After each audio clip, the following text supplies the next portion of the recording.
estaban muy lejos. Pensaba que faltaban entre 30 o 50 años o incluso más.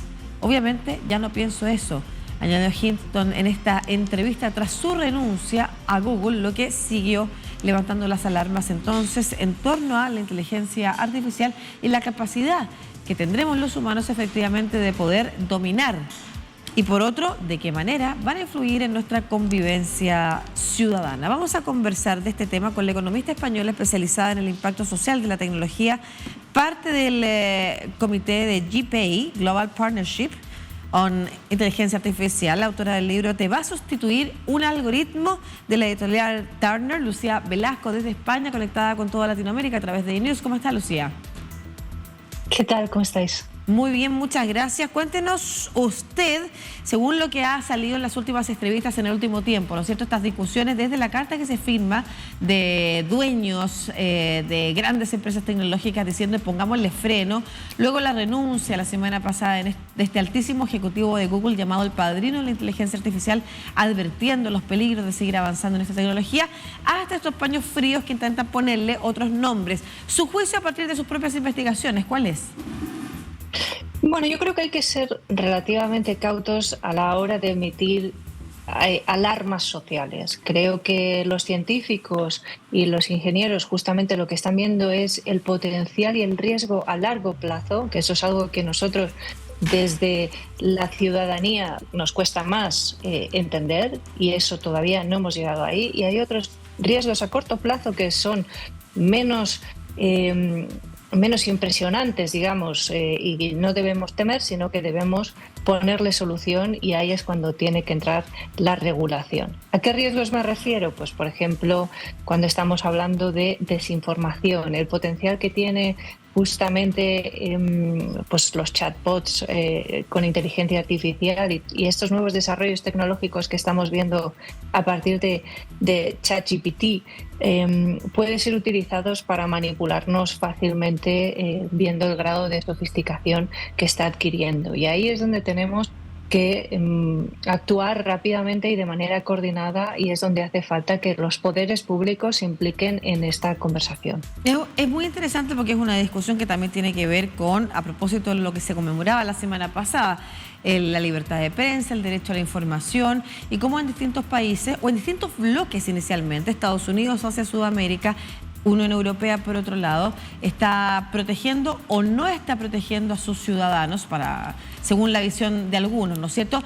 También en Brasil en particular se está avanzando con una legislación bastante más fuerte que la del resto de Latinoamérica en torno precisamente a materias que usted menciona, que tiene que ver con, por ejemplo, cómo hoy puede haber un impacto en la inteligencia artificial en relaciones que incluso van a pasar a llevar en algunos momentos o han pasado a llevar ya las elecciones, los procesos electorales, el curso de la democracia, dicen algunos.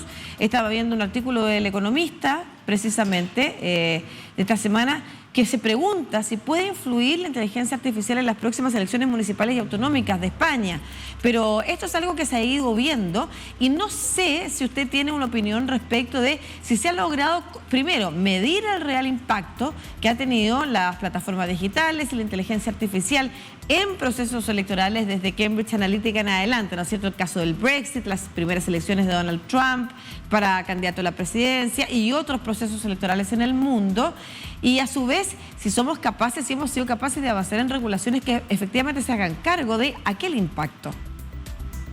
Sí, esto desde luego es un tema fascinante y en el que llevan ocupados científicos y científicas sociales y tecnológicos los últimos años. Yo creo que hay evidencia de lo que puede suponer una manipulación, ¿no?, de las personas a través de las redes sociales principalmente. Ahora nos estamos enfrentando a un paradigma completamente desconocido porque la sofisticación y la capacidad de llegada de esta nueva tecnología es espectacular, y esto a su vez lo que hace es abrirnos un tiempo De esperanza, porque creo que hay una mayor conciencia colectiva que nunca. Es evidente que esto puede tener riesgos para los sistemas democráticos a lo largo del planeta, y no solo para las elecciones, sino para la propia convivencia, ¿no? El fomentar la polarización y la violencia en muchos casos, o incluso hacer que la gente actúe de una manera determinada, porque ya no serán capaces de distinguir en algunos casos cuando están hablando con una máquina y cuando están hablando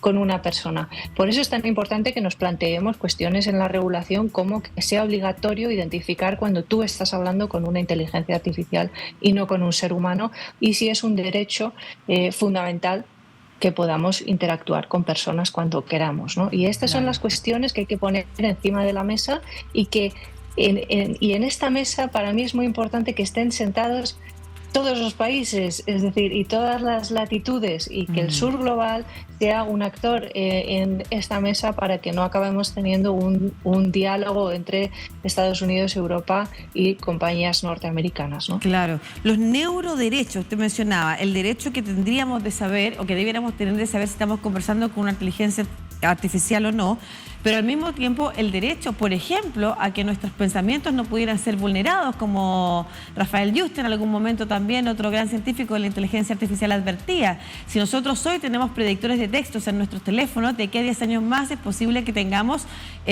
cintillos en nuestras cabezas que sean capaces de interpretar lo que estamos pensando y transmitirlo. Entonces, ¿de qué manera vamos a proteger también nuestros pensamientos de que estos no sean públicos ni divulgados? Es parte de las discusiones que, a su juicio, ¿se están dando a tiempo o están retrasadas dada la rapidez con la que ha avanzado la inteligencia artificial? Sí, yo creo que las conversaciones o los debates son lentos, y los reguladores también. En el caso de los neuroderechos, Chile es líder en la cuestión y ha sido el primer país en ponerlo sobre la mesa y la necesidad de regularlo. España en otro momento también. Pero esto no es suficiente. La ley, por ejemplo, de inteligencia artificial europea, que lleva siendo esperada 2 años por la influencia que va a tener en el mundo, ¿no? Y en la cantidad de países europeos, bueno, pues ya está desactualizada, claro. Simplemente por la velocidad del desarrollo tecnológico. Entonces, es evidente que la regulación es una parte importante de la actuación política, pero no es la única. Tenemos que hacer que las empresas también sean capaces de llegar a acuerdos sobre cómo desarrollar y desplegar de manera responsable la tecnología. Esto no va solo de forzar, esto va de entender que lo mejor para todos los seres humanos es que desarrollemos tecnología para nuestro beneficio y no al contrario, no el que nosotros estemos en peligro. En segundo lugar, hay que pensar en la regulación, pero también en los incentivos del desarrollo tecnológico, para que no estén dejados a la vorágine del mercado únicamente, sino que los gobiernos marquen un poco la línea e inviertan en el tipo de desarrollo tecnológico que deberíamos tener. Puede ser hacia controlar a la gente, o puede ser hacia combatir el cambio climático, puede ser a reducir la desigualdad. Es decir, tú puedes orientar ese desarrollo tecnológico.